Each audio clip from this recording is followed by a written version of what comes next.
Welcome back to Prasad Education. Today we are discussing about the endocrine glands and their function. Endocrine glands और उसके functions के बारे में हम आपसे बात करते हैं और इसमें इन ग्रंथियों के क्या क्या कार्य होते हैं, इनसे कौन सा हार्मोन्स निकलता है। और उससे पहले हम ग्लैंड्स के बारे में जानना चाहते हैं।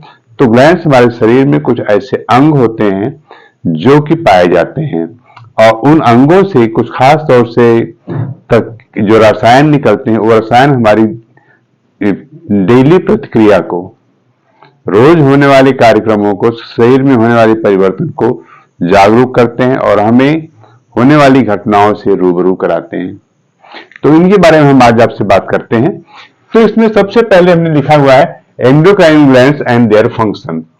तो फर्स्ट कॉलम में आता है पिट्यूटरी ग्लैंड्स। पिट्यूटरी ग्लैंड्स को हम लोग इसको हम ग्रोथ हार्मोन्स भी कहते हैं, इसको हम मास्टर हार्मोन्स भी कहते हैं। तो सेवरल हार्मोन्स है, इसमें कई ग्रोथ होते हैं क्योंकि ये जो ग्लैंड्स होती है ग्रोथ के लिए रिस्पॉन्सिबल होती है कि आपकी ग्रोथ को कंट्रोल करती है, ग्रोथ की पावर को करती है और स्टिमुलेट करती है अलग अलग तरह से थायराइड्स को निकलने वाली और थायरॉक्सिन को का प्रोडक्शन करती है। और दूसरा होती है कंट्रोल, आपकी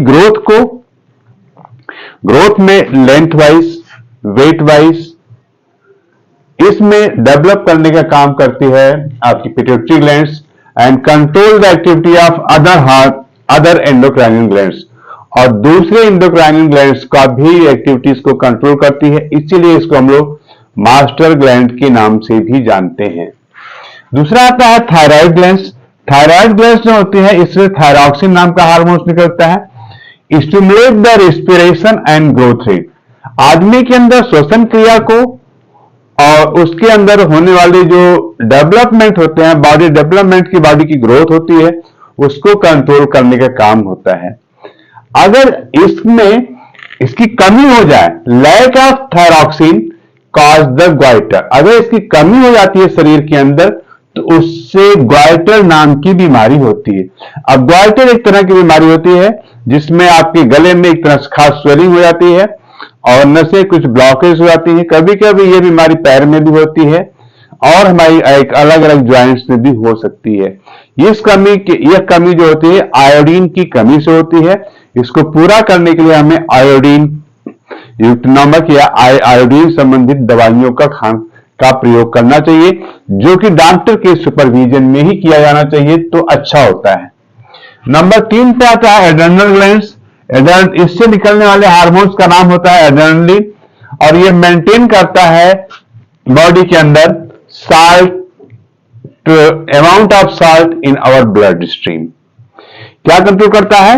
नमक को कंट्रोल करता है, हमारे ब्लड में कितना नमक की मात्रा है और नमक की मात्रा को कंट्रोल करता है। दूसरा हमारे शरीर में होने वाले ब्लड प्रेशर को कंट्रोल करता है और ये हमारे शरीर में होने वाले स्ट्रेस, थकान और थकान से होने वाली जो चिंताएं हैं इन पर भी कंट्रोल करता है।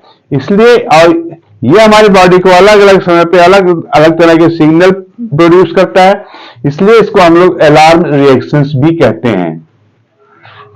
और नंबर 4 पे आता है पेनक्रियास। पेनक्रियास जो है इंसुलिन नाम का हार्मोन प्रोड्यूस करता है और ये शुगर का मेटाबॉलिज्म करता है।